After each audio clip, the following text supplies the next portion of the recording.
To perform a quality check with your GSI Novus, it is recommended that you select the Quick Test option from the home screen. The Quick Test allows you to run a test without assigning patient information. This makes it ideal for regular quality checks with your equipment. The most important thing to remember about Quick Test is that the test results are not saved and are not transferred to HearSim.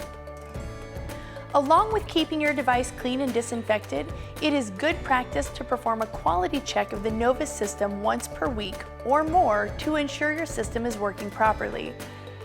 To perform the quality check for ABR, you will need the Pass Checker device and the assembled Novus system used for hearing screening. Connect the 3 electrode leads to the posts on the Pass Checker, making sure to match the colors of the lead wires to the colored rings around the posts, red to red, blue to blue, and white to white. Insert the earphone adapters securely into the openings on either side of the Pass Checker. The black ear cup adapter will fit snugly. If you're using ear tips or the OAE probe for screening, you will need to place a blue phalange disposable ear tip onto the adapter. Turn on the Pass Checker by pressing the gray power button.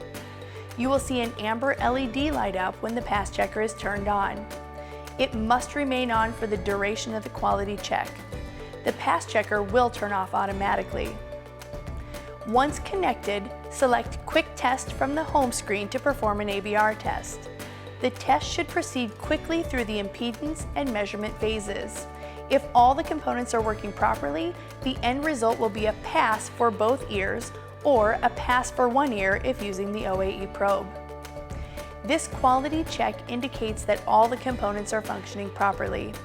If the impedance check does not pass for one or more of the electrode leads, replace the faulty one or ones and repeat the quality check.